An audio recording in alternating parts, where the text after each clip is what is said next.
Okay, so as these guys get situated, most of these folks have successfully extracted dollars from Carnegie Mellon. Melanie at the end has doled out dollars from Carnegie Mellon. So we're going to go down and hear about each of the programs that you've utilized successfully.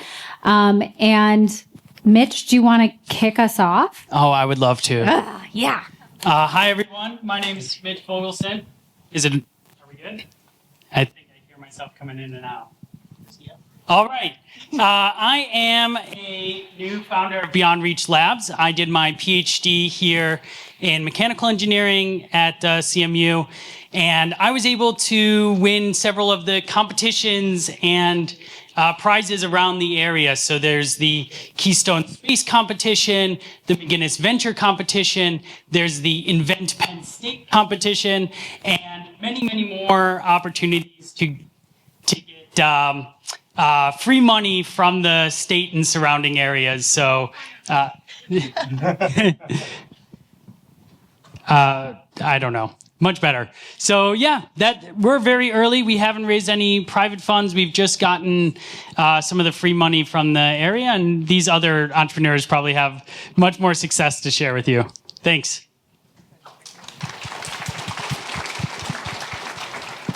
Hi, everyone. I'm Clark Haynes. Sorry for the late reply. I think I heard Meredith say my name, but I was standing out there and didn't. I'm like, I know most of those people out there. I'm the founder of a startup named Velo AI. We develop smart sensor safety tech for bicyclists. So, for example, we put this on the front or back of your bike, and we give you more context of what's happening around you. A little bit about our story. We've launched with consumers, but we've also been working with cities, because actually one of the most important things we can do is actually map out where the concerns are in a city and get a feedback loop going. So we get more and more people on bikes, we get more data, we get more information on where to improve infrastructure in bike lanes. I know this is about money. We were participants in Venture Bridge a couple of years ago, and lots of other stuff locally. They actually haven't heard about Venture Bridge yet. You're representing Venture Bridge right now. Awesome. Okay. Venture Bridge is a program run through the Swartz Center, and it is targeting basically alum startups. So really, someone in your startup needs to be an alum of Carnegie Mellon. And it was really kind of a great crash course in what is the world of venture capital. So it was connections, it was camaraderie, because you get to know a lot of other startups in your same cohort. And it's just, a very different accelerator from what I would describe most accelerators like. And I will add, Venture Bridge does also invest in faculty startups as well. Yes. Yeah, and I'm a PhD grad, so I didn't even do undergrad here. Cool. Mary. Hi, everyone. I'm Mary Squire. I'm the co-founder of Head Straight Labs. We're a sensor-integrated head and neck immobilization system for pre-hospital care, so ambulances and life flights. We're attempting to reduce the number of secondary injuries that occur during that transportation process for people who have head and neck injuries. Connection to Carnegie Mellon, I did my master's here in biomedical engineering and then another one in engineering and technology innovation management, which was really focused on entrepreneurship and innovation. Unfortunately, I wasn't super connected to the Swartz Center as early as I wish I was. So it's great that you're all here learning about the programs. But the one that's really been a benefit to us is Head Straight Labs has recently gotten the Tartan's Entrepreneurs Fund. So we're in that cohort. There's 5 companies, and we're receiving a $100,000 investment from CMU on way too founder-friendly of terms. So it's there's not a lot of early stage money for things and the projects we're working on. So it's just a huge able to really bridge that gap for us, and we're very lucky to have that award. And to layer onto that, the Tartan Entrepreneurs Fund is that award that I mentioned. If you're intent on building in Pittsburgh, this is focused on companies that plan to scale in Pittsburgh. Yeah.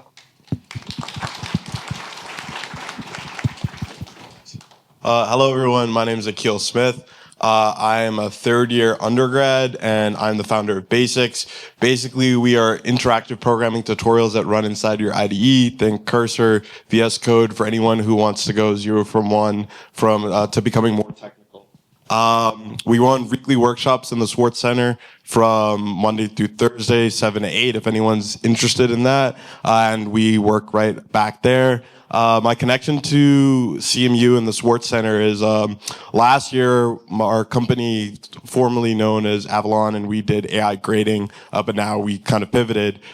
We won both the social enterprise track of McGinnis, which piloted last year, and CMU VC. And then I'm also an innovation scholar, so very involved in the CMU ecosystem, and is definitely, I think pitch competitions are like a perfect way to both get like mentorship, but also at the same time, like funding in a way that doesn't involve any sort of equity. So if anyone has any questions about it, I'm happy to answer afterwards.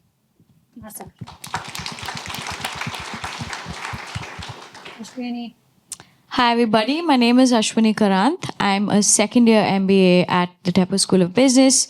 My company is called Juicy EV, and we are an electric vehicle charging company. So we are trying to eliminate the need for a fixed charger. So instead of charging electric vehicles in spots, we're trying to electrify the entire lot by leveraging mechanical engineering and a robotics arm that's able to kind of like discharge the charge when the charge in your car is up, and more people can basically charge their cars.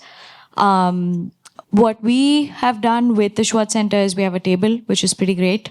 So we get to meet other folks who are similarly minded as us. We also won the Sandbox Fund last year, which was useful for us over the summer to incorporate. And, you know, everybody knows a hardware company is expensive, so money is good. One thing I want to add on to it is that Sandbox Fund also allows for you to get add-on funding if you make a petition, which we fully plan to ask for more money. So thank you. Thank you. Ashwini, thanks for mentioning the idea stage funds. What I know you can't see this slide yet, but when they move, you'll be able to see the slide once the panel's over, and we can take a moment to walk through all the funding stair-step approach that is available to you as a founder.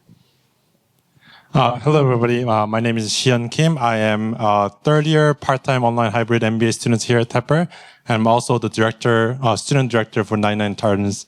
So 99 Tartans Angel Syndicate is a over 400-member alumni angel syndicate that invests exclusively into the CMU startups. We typically invest in pre-seed and seed stages. So when your company is a little more mature and you're looking to raise a prize round, you can come to us with the term sheet along with your other due diligence you've done with the other investors, and we'll look and have you pitch in front of our large syndicate, and then we'll hopefully invest at least 100K up to as much as the syndicate is willing to invest into it. Our typical check size is around 150K, but we have obviously invested in more than 200-300K in a single investment. And over the last few years, we've invested over $8 million into over 50 deals, and about 20 of them has been also a follow-on round into their either the bridge or Series A round. So if you're interested in as a founder to seek funding from 99 Tartans, come talk to me in the booth outside. But if you're also a student who are interested in sort of that VC Angel Syndicate, we are fully operated by graduate student volunteers. So you can also come talk to us. We're actually recruiting actively for additional student partners as well. If you're also accredited investors, we're also looking for any additional alumni members who are willing to join, actually create the community where the CMU startups can actually bridge that gap between that idea stage and a lot of those resources you have available in the Swartz Center into the Series A and B like VC funding. And we're looking to fill that gap in between in the pre-seed and seed, but also get the early access to that and get on their cap tables as early as possible for a lot of the innovative CMU startups. So come talk to us if you have an interest in any of those three items. Thank you.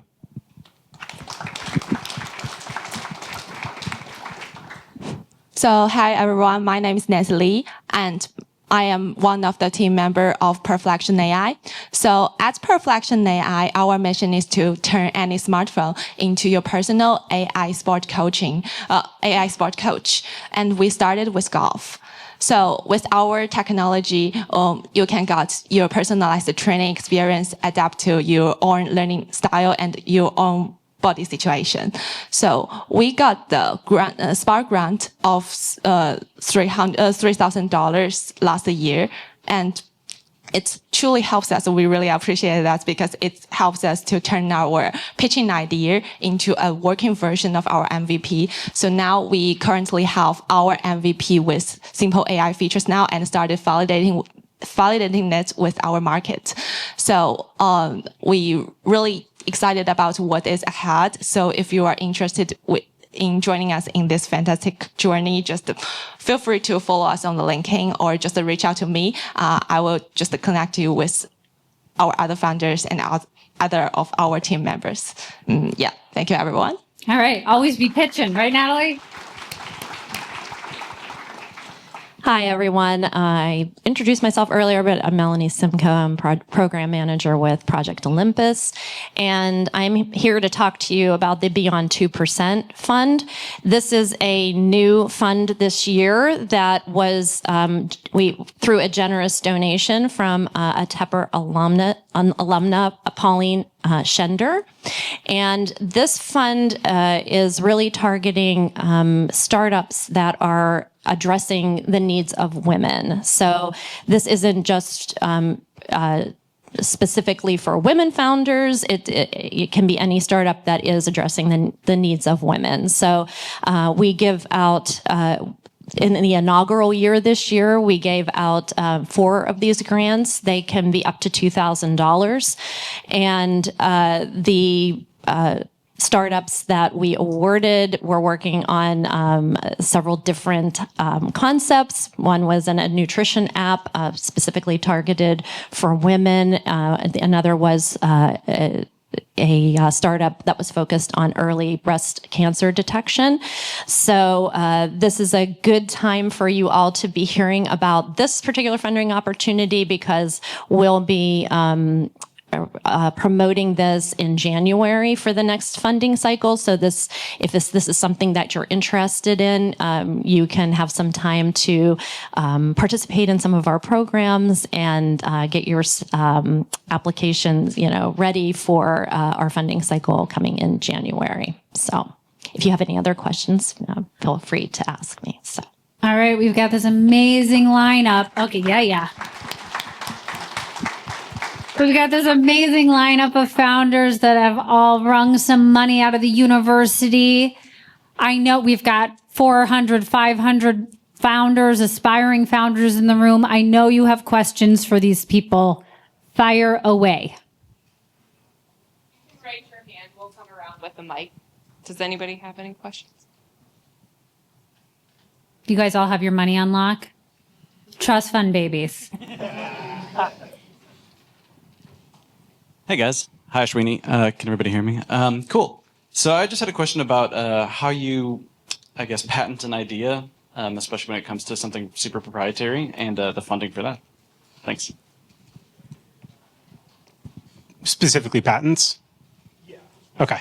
Has anyone else gotten patents? We did it through this university. Okay. I can talk about that. So my company is not a spinoff. We are CMU in origin of people, but went through the completely independent process of getting patents. I had the pleasure of experience doing a lot of patents while I was in the autonomous vehicle industry, so I knew basically how it goes.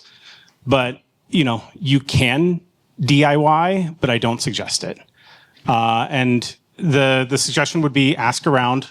Talk to people who've done patents, find a patent attorney who could represent you, and they'll walk you through the process. Plan for it to be about $20,000 per patent. And there are ways that you can stack things to bring those costs down if you're going after multiple patents. But for us, it was actually one of the first things I did. I knew the idea, I knew the architecture. I just wrote everything down. You fired it off, you get a provisional. That'll cost $1,000 or $2,000. And the provisional is just this is your encyclopedia of everything you might possibly reference. It never becomes public. Then you have, the clock starts ticking. You have up to a year to file your utility patent. And that's the one that you're actually making claims. We have a bike sensor device that will do X, Y, and Z. And that goes through a process that can take anywhere from 6 months to 2 or 3 years, I think. Ours took a year. The patent examiner fires away I don't like this claim. Here's why. There's this other patent out there. But at the end of the day, you pretty much will get a patent. So, and feel free to come find me if you have any more questions on that. And if you're a student, like a graduate student like I was, and you're doing research with your professor and you say, oh my gosh, this is so great. How can I bring this to the rest of the world? I want to commercialize this idea. CMU's Tech Transfer Office will kind of come and support you for that provisional patent. If you're a PhD student, the best start for your provisional patent is right before you submit that academic paper. Once you submit that academic paper, it's public. And so you want to make sure you disclose these ideas before you are publishing your brilliant ideas to these journals and publications. And then after that, they kind of walk you through the process, like Clark said. And then if you decide to pursue the company full time, you can then license that patent back from the university. The university owns the technology, and they will work with you to come to an agreement on the licensing and offset some of those initial costs. So CMU will cover those costs for up to 3 years after you license the technology. Don't quote me on all of these numbers, but they can help you figure that out. And if you'd like to talk with me more about this, happy to share my experience. Matt. Yeah, I would also say, so one of the benefits that we have if you apply to work with us is we have mentors and domain experts. And among those domain experts are a number of legal folks. And so they are willing to give their time for free up to like 30 minutes to chat with you about these things. And we absolutely have people in the patent fields. So if you apply to work with us, you would have access to chat with them as well. Great. And then I'll just put a plug in for Connects. Allison runs the Connect sessions, which happen Tuesday, Wednesday, Thursdays at lunchtime here in the Swartz space. And we each year have a patent and IP session as well. And then we also partner with University of Pittsburgh on a Smart Start Law series, which are on Zoom, and in the evenings. And of course, Pitt has a law school, and these sessions are wonderful. They bring in attorneys, and so there's generally an IP session as well, a patent session too. Thanks. There's a question here, Paul. Hello.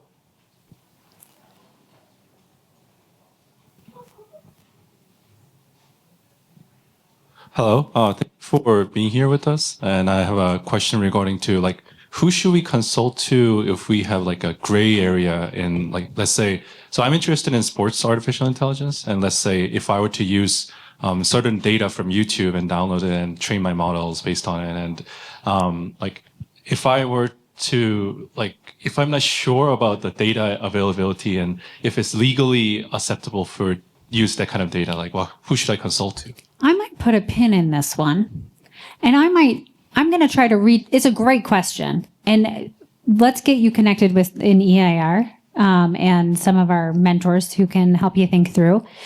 I would love if you have funding questions. Would love to hear the funding questions. We've got one there. All right, Mike. I've been working with the founder for over a year, and we're now in the fundraising stage, which is pretty tough. And we've noticed VCs, especially in this early stage, charge an arm and a leg, a quarter of the company to get money. And so our original idea is to do friends and family, but we kind of there's a stopgap. We need a little more money. Does CMU, if you pitch the company to a certain group of people, is there access to generous terms that people who want to fund startups at a Series A or I guess it would be, a Series A level?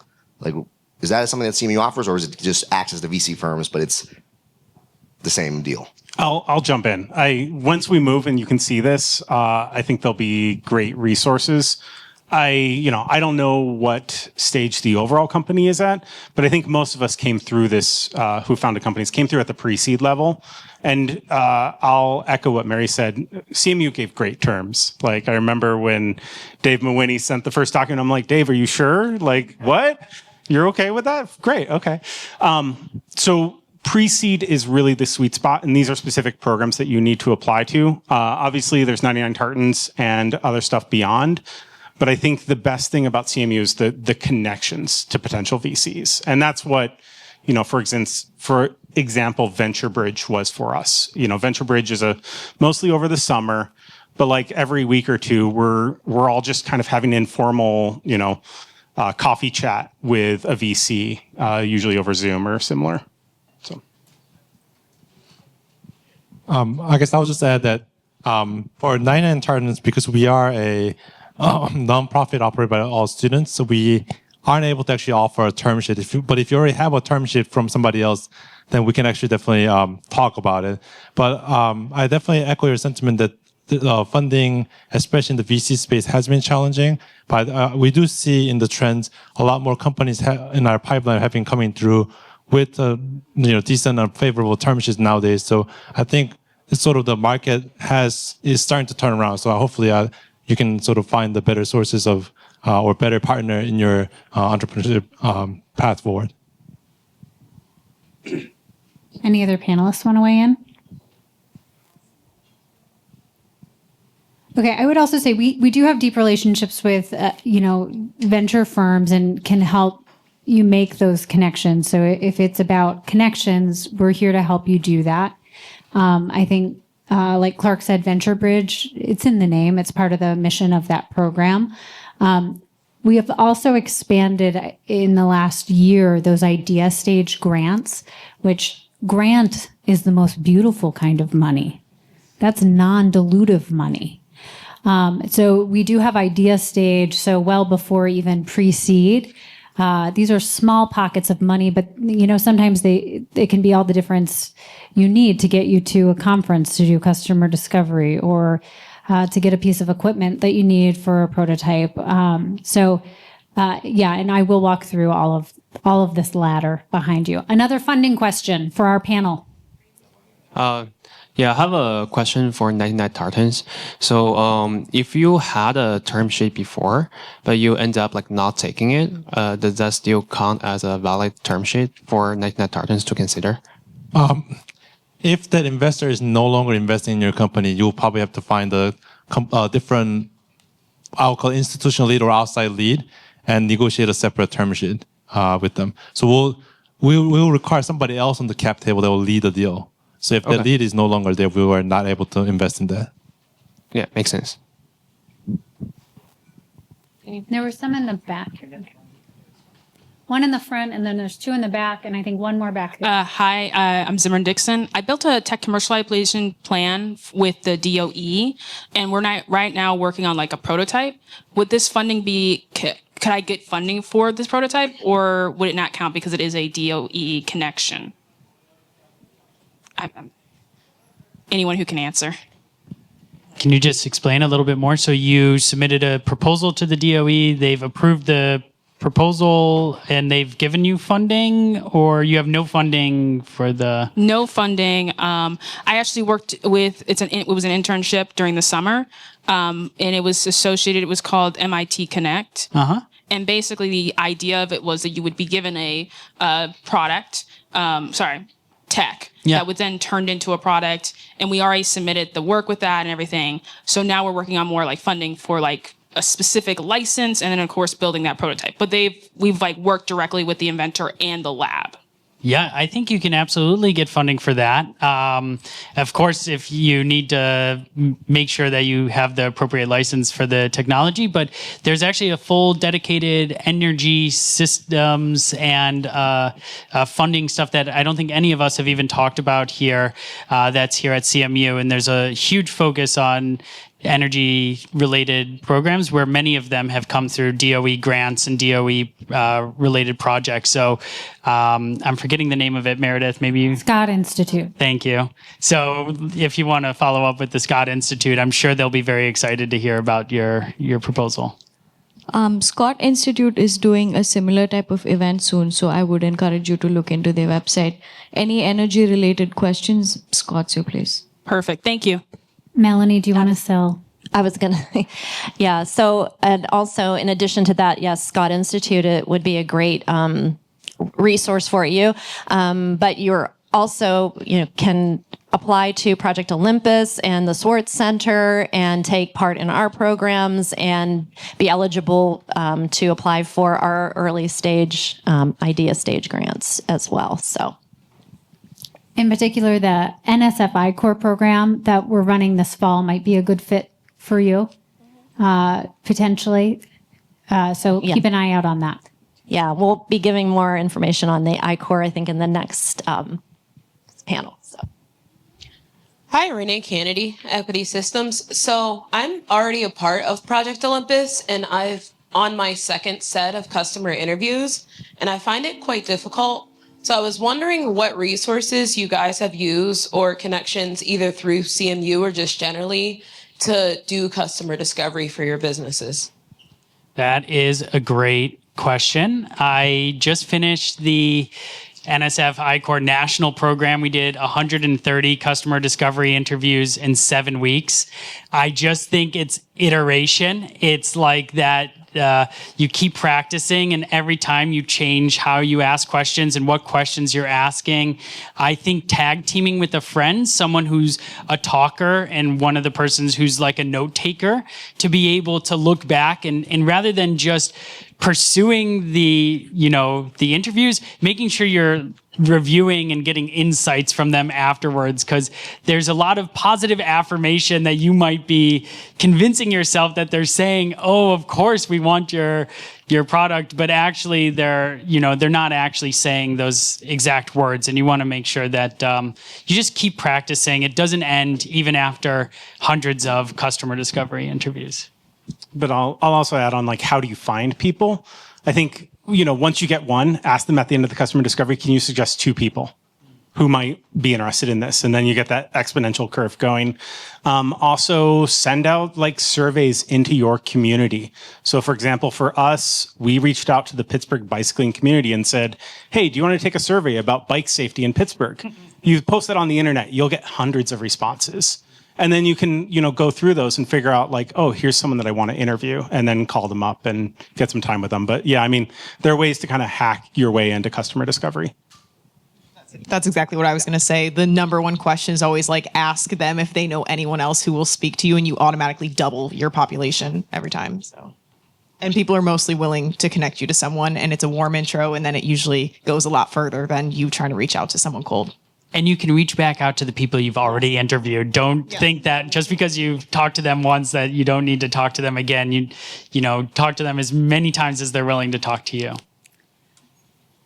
And well, I was just going to add one small thing to all of those great tips. I don't know what you've been doing with your outreach, but don't forget to really lean into your Carnegie Mellon association, because that can really go a long way when you're doing cold emails to try to connect with potential customers and people on LinkedIn and those types of platforms too. So, and you said Kennedy, saying. Okay, thanks. It is tough. Entrepreneurship is really freaking tough. It really is. You're just at the start of a really tough journey. And, all I can say is it's so hard, but it's so enriching and rewarding. I would say just keep going. Just keep going. It's a numbers game. Customer discovery is a numbers game. You got to do outreach after outreach. You will get there. You're doing it right. I'm sure you're doing it right. We can tweak it. I guess I would just say that customer discovery never ends. It keeps going and going, and you make new connections, and just layer on top of them, and it will never end even when your product is out. So just keep going at it. Okay, another funding question. I see. We have a commitment. YJ. Hi everyone. My name is YJ. I'm here with over a dozen of my MBA classmates here, full time, and some of us are interested in starting our own business, have our own business, or really interested in supporting other people with theirs. My question is on the same lane of the customer discovery, but more so, there's a lot of these resources and a lot of these financial support for different stages for your startup. My biggest question is, what has been the most valuable human resource that helped you secure those funding? I can start and I'll focus mine. This is true for here in CMU and outside. My best resource that I've had so far was the Innovation Commercialization Fellows with Meredith and Melanie last year. That's a $50,000 grant plus a $50,000 match from some research. And throughout that program, they just really showed us how to convert that technology into something like a product, and also letting us know about all of the immense resources in the area. So the competitions and kind of getting on the circuit of all of the opportunities. And so if you're a graduate student or staff researcher or professor, the Innovation Commercialization Fellows was very valuable for me. Yeah, I can go as well. I think also physically being in the Swartz Center, I think for both competitions that I did last year, I probably pitched like 1,000 times to like everyone who was like frequenters in the space. And I think you just get so many different perspectives, even though there are a lot of people here in those competitions who are also applying. I think our CMU entrepreneurship ecosystem is so tightly connected that I was able to get help with people from people who I was competing with. So I would say definitely like reaching out to people within this space specifically, just because so many people are here working on their startups and they have so many different perspectives and experiences, and they would love to like give you feedback, whether you're working on pitching for a competition or you're pitching to VC. I think along with all the mentors, just the different startup founders that are in this space have so many cool experiences that they're always more than willing to share.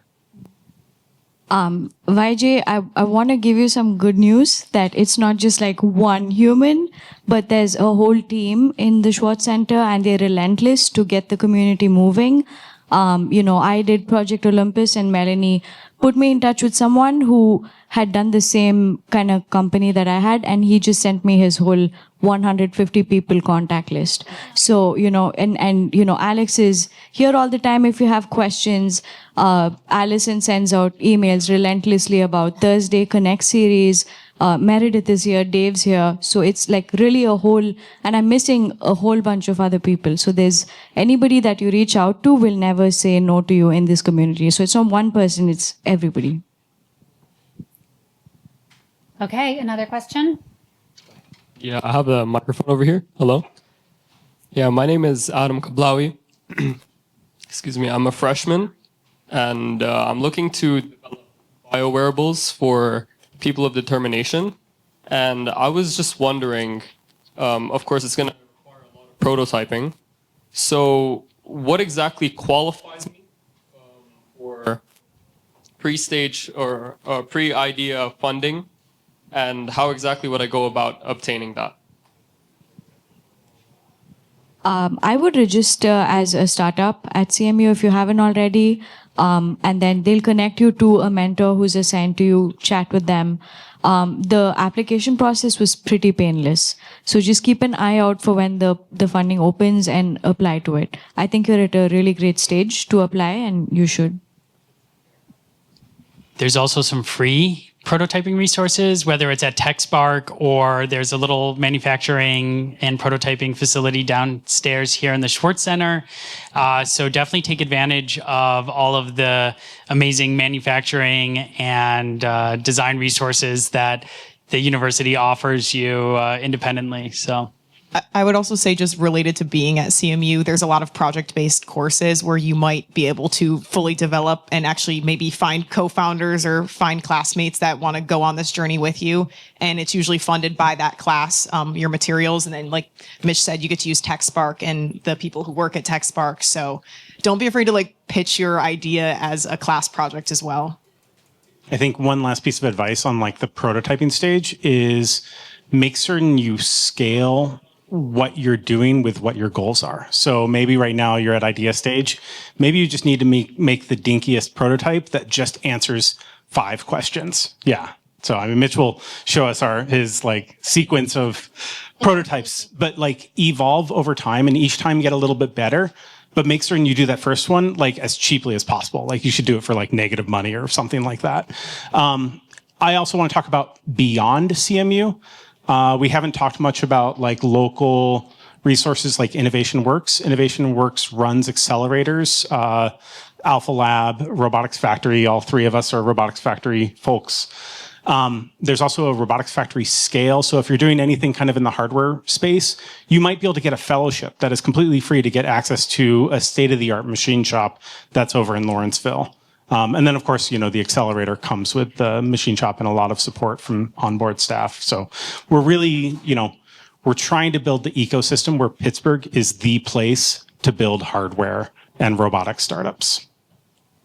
I just wanted to add, since you asked about the eligibility for these early idea stage funds, I think the most important thing for those is to, if you haven't applied to the Swartz Center and Project Olympus and you haven't been in some of our programs, you should do that. And that's a good starting point. All of our the Spark grants in particular, a requirement is that you are working with an entrepreneur in residence and that you've been participating in our programs prior to applying to that. So,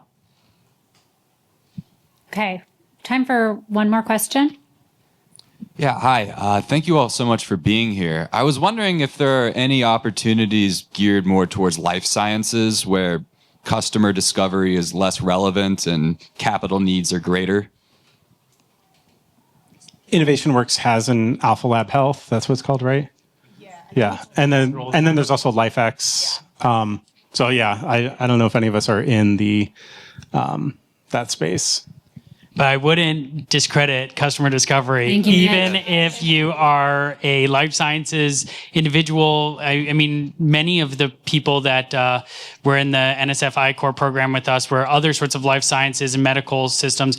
And until you know exactly who those end users are, whether it's the doctor, the nurses, and how the patients, there's so much to learn from customer discovery, even before you're trying to get capital to build and develop your life science products. So don't discredit the discovery process. You'll learn so much more than you might think you will. Yeah.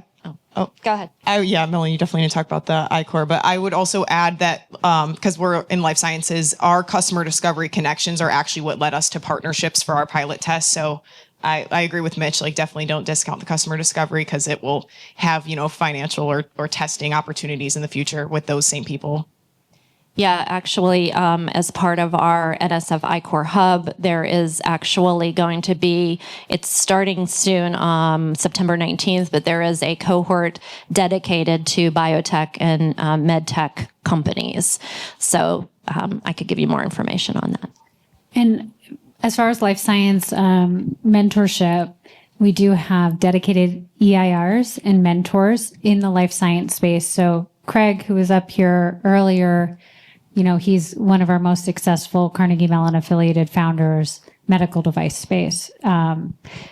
We can get you connected to folks in that space who can help you think through a fundraising plan. Okay, I think what I'm going to ask let's give our panelists, what an extraordinary group of CMU folks who are willing to give back to our community like this on a Friday afternoon. Thank you, thank you, thank you.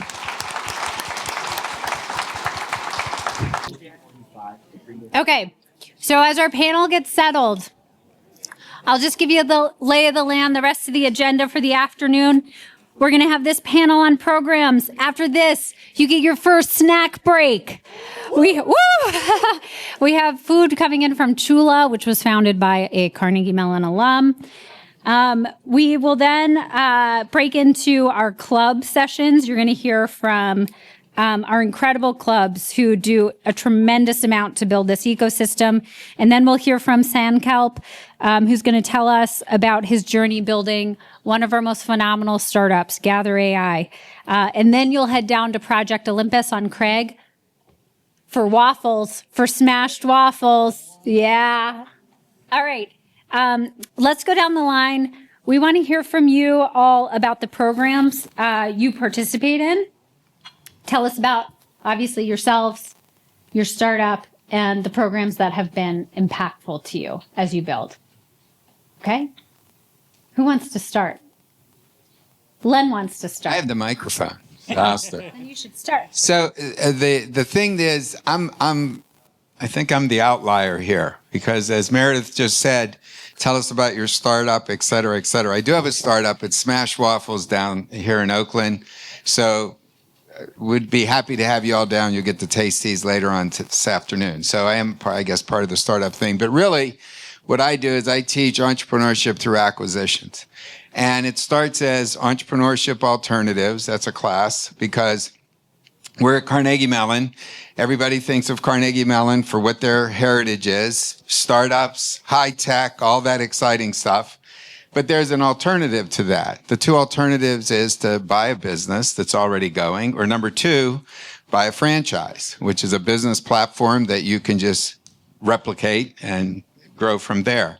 The big advantage to buying a business is two things. Number one, I have zero creativity in me at all, so I don't know what is the next best thing other than waffles. Outside of that, I don't know anything. So this is a great opportunity. You know, I have bought 4 or 5 businesses over my career. I started here at what was then GSIA, Graduate School of Industrial Administration. The person back in that corner, not the one standing, but the one standing in front of the Dawn Jones Center for Entrepreneurial Studies. Dawn Jones was the person who told me about this idea of buying a business. The second thing, and then I'll pass this along, is that, you know, if you buy a business, you immediately have cash flow, which means that you don't have to live in your parents' basement, you don't have to eat peanut butter sandwiches every day, and you don't have to wait 5 years before you get your first sale. So not picking on startups, I think you all can do a very good job at that, but it's just one of those advantages that we have. I teach 3 classes here: Entrepreneurship Through Acquisitions, Entrepreneurship Through Acquisition Workshop, and Entrepreneurship Alternatives. Great. Thank you. I too really like waffles, and I don't mind eating a peanut butter jelly sandwich every day by choice. Hi, everyone. My name's Varsha. I am the entrepreneurial lead for Woodwide AI. We're a CMU machine learning department spin out, and we work very closely with the Center for Tech Transfer, but also we are homed at the Swartz Center. And we've been very fortunate to participate in a number of the Swartz Center and actually CS programs as well. So we worked with Melanie very closely at Project Olympus. Thank you, Melanie. She put us on the right path, and we've gone through the NSF Regional I-Corps, doing a lot of customer discovery through that program. We've also participated, we are currently in Venture Bridge, CMU Venture Bridge, and we have a presence here in the Swartz Center. So there are really a lot of great resources that are available to students and faculty as well. So definitely reach out, and if there's anything we can share about our journey, we'll be happy to. But I think my biggest takeaway has been you can never do enough customer discovery, so just keep doing all the customer discovery programs and you'll get a customer. Hi again. I did a horrible job introducing myself the first time. You very rarely get 2 chances, but today I'm very lucky. My name is Mitch Fogelson. I did my PhD at Carnegie Mellon in mechanical engineering, and I worked on these deployable structures. I always bring a bag of toys, and here I can even pass some around. Of course, this is the only way that people listen to me. And at first, we thought we were going to sell these deployable structures for cell towers that could fit in a backpack, or extension bridges for defense and disaster relief. And through the Swartz Center, we did all of the programs. We started at Project Olympus. We then went through the Innovation Commercialization Fellows. We've done the McGinnis competition.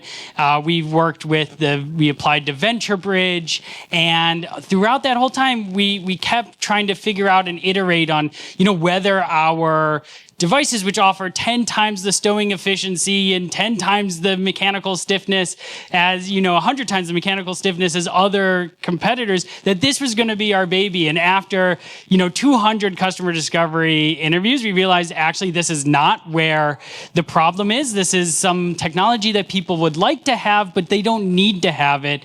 And actually the value came from our simulation tools, modeling these complex mechanisms, understanding how how manufacturing these systems actually leads to inaccuracies in our idealized simulation. So we're trying to build, a quote I always like to say is simulation is doomed to succeed. Of course, in the virtual world, everything works as we want, but in the real world is where we need our systems to work. And so Beyond Reach Labs is actually building simulation and digital twin tools to help accelerate and really realize the physical problems of designing and manufacturing these systems. So yeah, I'd love to talk more about all of this, but I'll pass it on. Dang, now I wish I brought some giveaways. Hi, everyone. So my name is Wale Idu. I'm the CTO and co-founder of Toys Electronics. I'm here actually to talk about the startup garages here. In short, I tell people our product is answering a question of how could you get a neurodivergent child from inner city DC to Carnegie Mellon at 15, at the same time pitching in front of Peter Thiel as a Thiel Fellow finalist. Then you get this kid to graduate in electrical and computer engineering from CMU with 2 minors in business, work at 2 Fortune 500 companies by the time he's 21, and to have a venture-backed startup, which has been featured on the cover of Pittsburgh Tech Council's magazine, and you could probably see the magazine over there on the staff side. So that's what my dad did with me. We're a father-son team, and our product is we use gamification and AI to train every single student like you, everyone here. How do we use those tools to help you reach your career, research, or entrepreneurial goals? So here to share about a lot of the resources here, especially having a garage, having a space to work into. Some of y'all have probably seen my garage, the writing on the wall. Someone said it's like a beautiful mind, which is funny because he's also a CMU alum, But just the opportunity of being in the space, and I know several of my panelists and the last one also mentioned about the full opportunities here. So definitely here to share about why you definitely want to be here. Hi, everyone.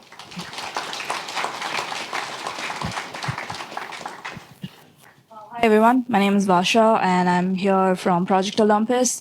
So I'm the CEO, founder of Allovision. Graduated from CMU, and when I was a student, just like a lot of you here, I was part of Hack a Startup, and then we also did McGuinness.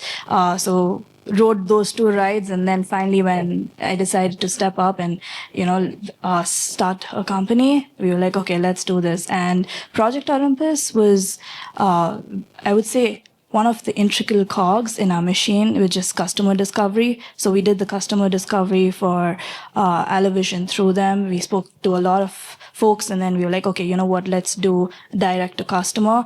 And then somewhere along the way, we realized, okay, maybe the opportunity is not as big as we thought. And then we came back, and then we actually did the NSFI Corp through Olympus again, with both Melanie as well as Meredith guiding us. And then that kind of helped us change our trajectory towards a B2B direction. So yes, you might start off at one particular point, you guys would talk to us, a whole bunch of consumers.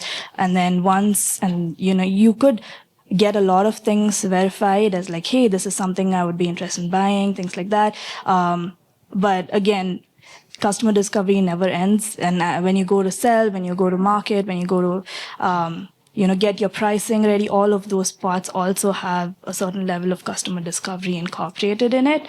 And it's almost like a vicious cycle throughout your entire journey. Happy to talk more about both Project Olympus, what the Swartz Center has to offer, as well as our amazing EIR, who's also here, Leah. So yeah, all of them have been super, super helpful to us.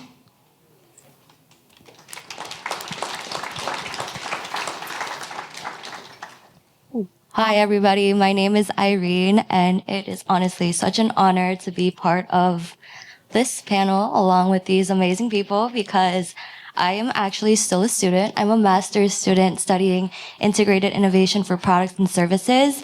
And I actually graduated about a year ago, actually. And I came in with a really strong interest in entrepreneurship.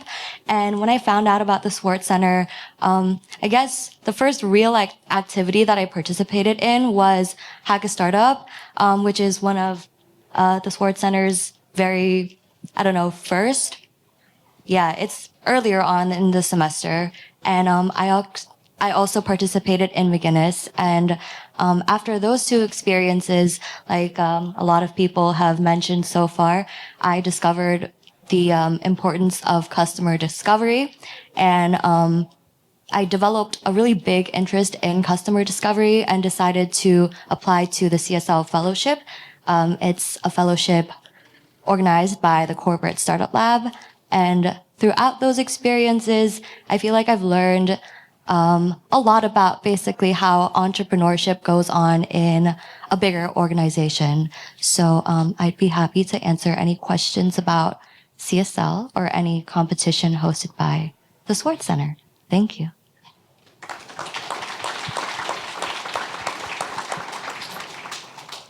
Hi again. My name is Ashwini. You'll hear from me one more time and then I'm gonna, keep quiet. Any Swartz fellows in the room that are applying for this year? Any applications? 1, 2, 3? There should be a lot of hands. Okay, hopefully after this, we're going to have the whole room raising their hand. So I'm in this panel, I'm talking about the Swartz Fellowship. I would highly recommend this fellowship because it's just such a great way to stay integrated to the Swartz community. What happens is you send in your application. It's a very competitive pool. 12 people get picked as the Swartz Fellows every year. And it's not specific to any school. So I'm in the Tepper School of Business, but the rest of the Swartz Fellows were from other schools. And that's a great way to meet people who are similar-minded, want to build companies. After that, there's going to be an inauguration ceremony. You will be indicted into the community. It literally is a ceremony. Once that's done, every Fridays, Sonia, who's the program manager, she's amazing, puts together pro seminars. So you come in and you have the opportunity to be in a room with a founder or a VC, and there's just 12 of you, and you have 1 hour of their time, and you can ask them your personal questions related to just your company and make those connections one-on-one. They remember who you are. Somewhere next year in January, there is a trek to Silicon Valley. That trek for me was really it changed a little bit of my brain chemistry because I thought that there's not enough money to fund for my company, but it made me realize there's enough money as long as you have a good product. And that was really helpful in my journey as an entrepreneur. Once you're back, the next cohort of Swartz Fellows come in, and there is connectivity between the previous years of Swartz Fellows and this year and the future years. We all believe in supporting each other. You're connected to a mentor who is a recent Swartz Fellow, and you can go look up everybody who was a Swartz Fellow before, and you can have them be your mentor, and Sonia will make that connection. So this is a really great way to advance yourself if you are interested in starting a company and taking that forward. So if anybody is a first year, I highly recommend getting in touch with the current Swartz Fellows and applying as soon as possible. It's rolling admission, so do not delay, do it. I think it's a good bet to take. Thank you.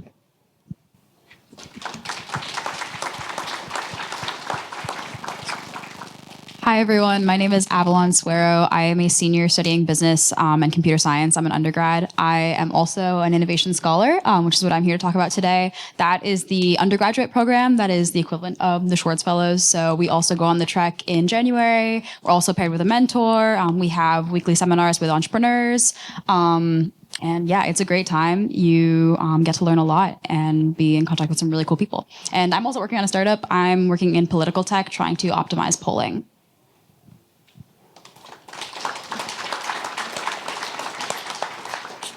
Hi, everyone. I'm Evelyn Davenport, and I'm the founder and CEO of Piano Cam. So I just graduated with my master's in piano performance from the School of Music in May. And throughout my master's, I was working on Piano Cam, which is a hybrid piano and audio-visual recording system. So it has cameras and microphones built in that if somebody wanted to play online or have an online lesson, they could just plug in their iPad and go. And Piano Cam kind of started because very kind of quickly, the music world has been moving towards online performances, auditions. I actually auditioned for CMU entirely online.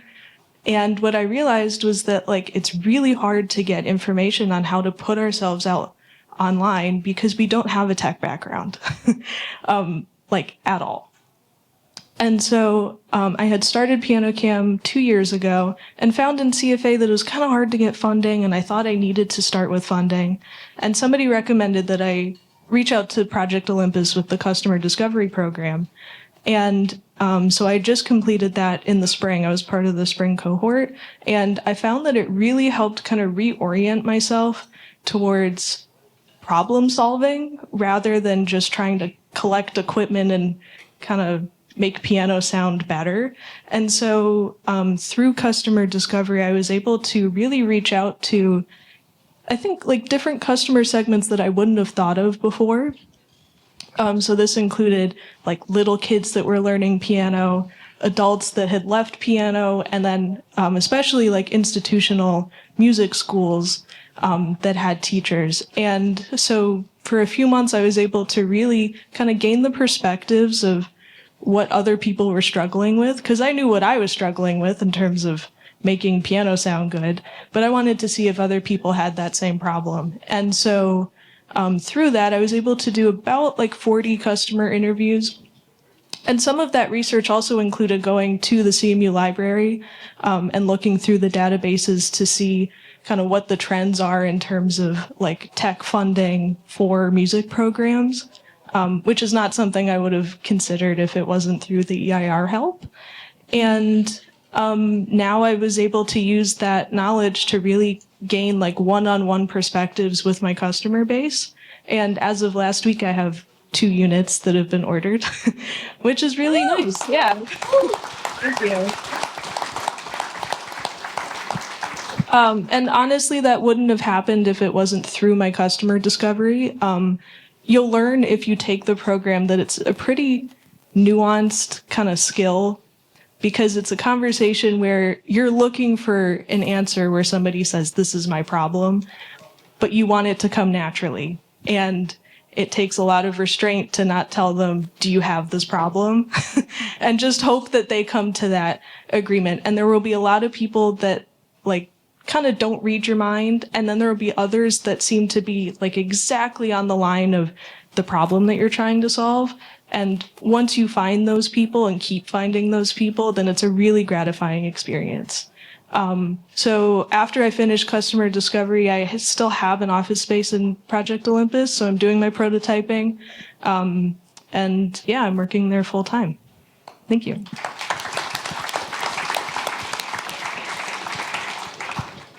Hey guys, I'm Abhishek. I'm from India. I'm a second year grad student in the MSc AI program over here. As soon as I came in, I kind of knew that I want to do my own thing. And when I talked around, I heard that Swartz was the place to be if that's what you want. Coming in, I missed out on the initial Swartz Fellows program, but then the thing right after that was Hack a Startup. Put together a team of really cool people, and then we actually ended up taking that company forward. And we actually took up the course called AI Venture Studio, and we're in a place where we're pitching to VCs at this point. So Swartz offers you the opportunities and the mentorship to actually do your own thing if you want to. Coming around that, the path that I kind of realized doing this was, it's easy to do the tech, but as every single person on this panel has said, customer discovery is difficult. And I'm representing the CSL project course at this point, where I got to work directly with the founder of Reveal.ai and in the process of customer discovery. And it kind of gives you perspective, kind of pushes you to actually go out there, talk to people. And initially, I used to be an introvert as well. So I think that being on this panel, there's a certain level of anxiety inside me. I don't know if it's showing. But it really pushes you to go out there, put yourself out there, and I don't know, have that sales mentality as well in your head. So I think that it's something that you should take up. Coming up, I guess, would be Hack a Startup. Then there would be McGuinness. The CSL courses, I think, open as well as CSL fellows.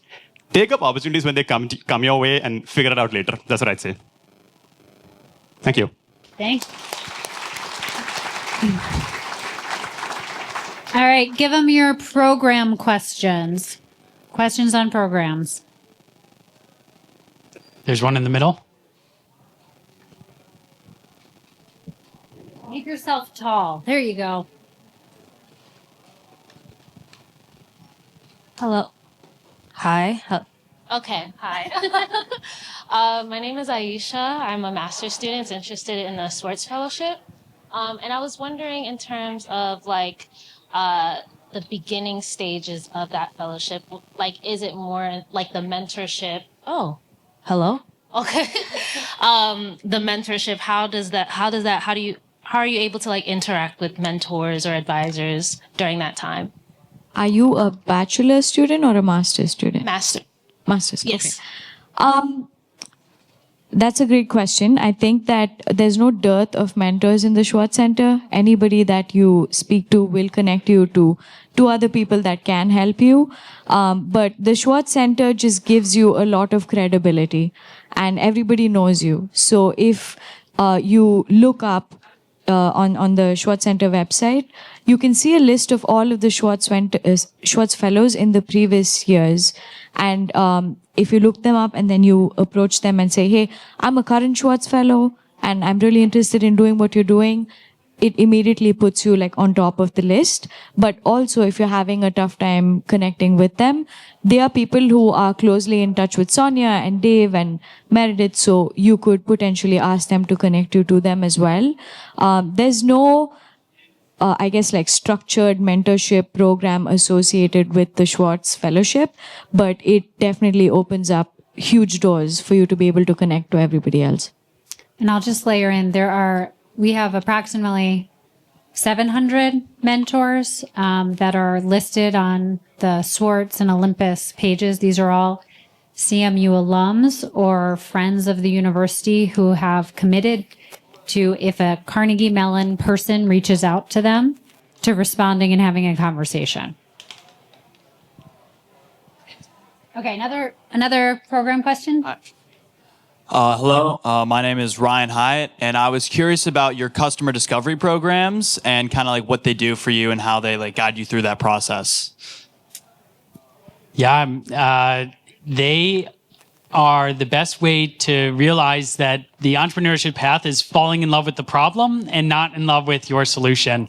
Especially when you come from like a PhD or something like that, where you have a technology you've developed, you've shown in the lab how much better it is. All you want to do is throw that hammer at whatever nails, but you really get to learn about all the aspects of the customer, who the end user is, who's the person that's going to procure it, what's their budget, are they willing to spend money on this problem, and is your solution the right solution? The end of the day, we're trying to solve problems, not necessarily throw our solution at the world and hope that it sticks. And that customer discovery through Project Olympus, and then there's some more structured ones through the I-Corps program, and the National I-Corps program actually gives you $50,000 to travel to conferences and procure different objects so that you can accelerate your customer discovery as much as possible. Okay, one more question. Sorry, I was just going to add on to that because, essentially, like Mitch said, the whole point of customer discovery is finding that fit, making sure that what you actually find someone who wants what you're building, right, and who has that problem. And to that end, the National I-Corps is a really great structured program that does that. There's also a regional I-Corps that I think is kicking off soon. Yeah, in just a couple weeks. And customer discovery is never ending. I think, like someone else said, really just keep doing it. And one program kind of builds on the other, but they're all different programs. So you can get lots of different depths of experience and training. It's like building any muscle. Great. One last question for this session. Could I just add one more thing to that? Absolutely. Okay. Sorry, Evelyn. Yeah. Oh, go ahead. In case you were wondering, like, what it's like just to go through customer discovery and not the I-Corps program, essentially, once you're in a cohort, you meet once a month. You get to choose like the Zoom meeting that you attend. There's a couple onboarding things in terms of how to do customer discovery. But then to attend each new meeting, you essentially have to double the amount of interviews that you've done. And so the speed is kind of up to you, but also kind of moves against you past a certain point. And so you might find that like within your semester cohort that the workload kind of gets like crazy with how many interviews you have to do if you want to make the next meeting. But there's so many people to help. You usually have a designated EIR that you can contact at any time. And then in the meetings, you're kind of put into like great breakout groups where you get to talk with other companies and then get feedback from all of the EIRs. Yeah. Okay. Yeah. So I was going to say, actually, on customer discovery, even in our pitch, we say we started with NSFI Core back in 2020. 12 out of 10 would always recommend, especially as being an engineer, we very much get into like, well, this is the solution. So I fully agree with that. But if you're not solving someone's problem, no one's going to care, right? I think from actually talking to different sectors too, because there might not be just one customer in this case. There might be different cohorts. So for us, like it could be college admissions, it could be corporations with recruiting, it could be their CSR, it could be a lot of different myriads, and it will actually help you kind of refine and kind of find your own pinpoint in there as well. And kind of find your niche to that. And also understanding the difference between users and customers as well, which is also a different thing, because if a lot of people are using it, that's great, but are you making revenue, or are you at least showing signals? You know, you have an idea to that. So definitely recommend it. Is Melanie still here? I think she's outside. Oh, but yeah, incredible program. Love it. Cool. Got another one. Hi, my name is Sophia Giuliani. Thank you very much for coming to speak with us. I have a question. I'm a first year PhD student. I have a question for how you have balanced your academic program of like being in academia, but also like wanting to be an entrepreneur, and how you've integrated life. Thank you. I think that might only be to me. So I started my company during the end of my third year of my PhD. So it was like a year and a half, or maybe the halfway through my fourth year of my PhD. I came into the PhD program knowing that I was, hoping to start a company. This is, why I came back to do the PhD. And I was very supported by all of my academic advisor. I was very transparent about, my goals and ambitions with them. And I think that was, incredibly helpful. You do constantly have to balance it. The business mind and the research mind move at different speeds, and sometimes it's much easier to send out emails and follow up with customers and do interviews than it is to like think deeply on a problem. But I think you find your groove and how that balance takes shape. But make sure that you remember that you're here and you need to graduate and get that PhD, because that tough work and long efforts is definitely worth it. And your company might fail, and mine will definitely probably might fail in the future, but you'll always have your PhD.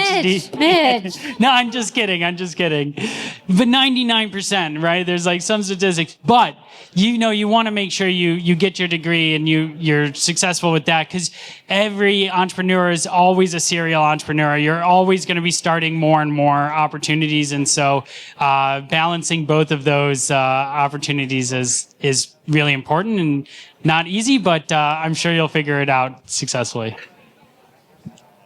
Yeah. Sorry, I'm not sure if there's many undergrads, but I actually did start. We officially started when I was an undergrad, back in Project Olympus and at the start of the Swartz Center, not to date myself. But I would say definitely in your journey, you really want to make sure in your academia, you find ways to integrate what you have to do with your startup into the academia. That's kind of what I did. Like, back then we were looking more into hardware, and then we pivoted. I did research trying to understand different components of like what I wanted to build, trying to understand the concepts. I think that's one of the best ways to do it. For us, doing engineering, and even finding like any other support systems. CMU has so many resources to support you. As long as you manage your time right, it's probably one of the biggest things I could tell everyone. Like, time management is probably one of the major keys here. You'll be able to balance both and even get support. So when we were pivoting to doing like hackathons as a way to like train people, because we saw how people like their hardware and started to learn, I got support from my department and ECE and IDA to like sponsor the hackathons and other events I would do. So I definitely think finding ways to integrate what you're already doing as a part of that, it definitely deals with multiple different mindsets, but finding that balance, time management, and then learning how to integrate that with what you're working on, you'll get a lot of support. And even I know for EC, and they probably even have this maybe for other departments, they do have like entrepreneurial support for some students. Like EC has James Bain, and I've definitely taken a lot of entrepreneurship classes. Some people who were my professors here. So definitely finding that balance will help. Yeah, if I could just add, I totally get where you're coming from, because I was a master's piano student, professional musician, and then I had this on top of that. And I'm not sure about like the PhD level, but especially kind of in the music academic scene, the stress load kind of comes in waves depending on when people are performing and when I had to perform. And yet the demand for customer discovery was pretty constant.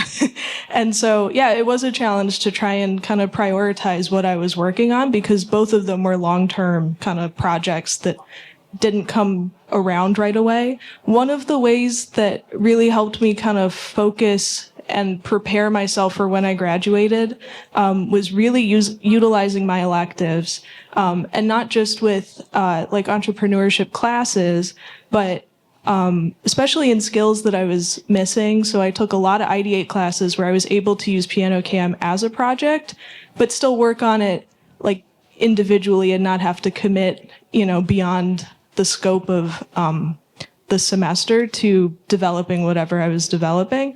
And then, I was taking design classes and things that even if I wasn't using Piano Cam, the principles and skills that I was learning in those classes, I was able to reflect on and incorporate into solving problems for my customers. I can say now that I'm not in a master's program, it is like way easier to focus on this. So yeah, I would just like plan out when, your academic semesters are going to kind of balloon up, and then make sure that everything is okay, if that makes sense. Great advice. Great advice. So, you're juggling a lot as students. For those of you who are students, faculty as well. If you're a student, this is a beautiful little bubble to pressure test ideas and start to really think through alternative life paths, because you come here to learn things, information that's useful. But more importantly, you're deciding who you're going to be and what you're going to do with your life. So you might as well use the limited number of years you're here to really explore as expansively as possible. And we hope entrepreneurship is a part of that. You can't double up as an entrepreneur forever. At some point, you've got to decide you're taking the full dive.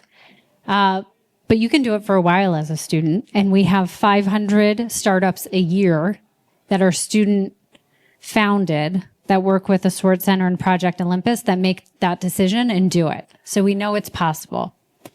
Okay. Let's give our panel a huge round of applause.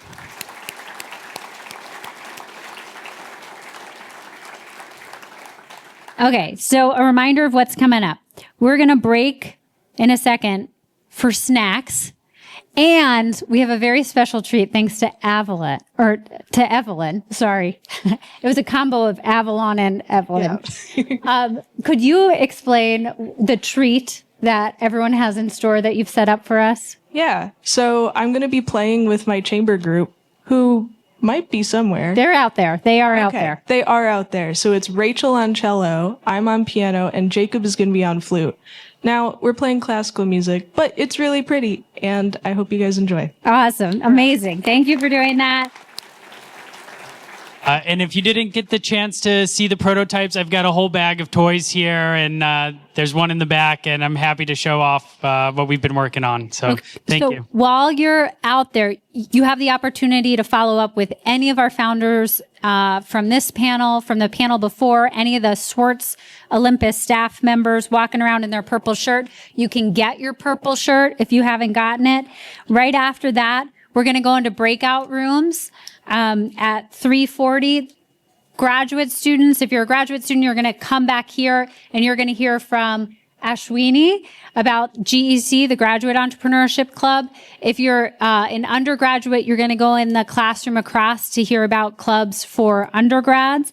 And then everyone's going to come back in here for a fireside chat with Sandkelp, who's an incredibly inspiring founder. And Avalon is going to interview Sandkelp. And then we're going to all march down to Project Olympus for waffles. All right.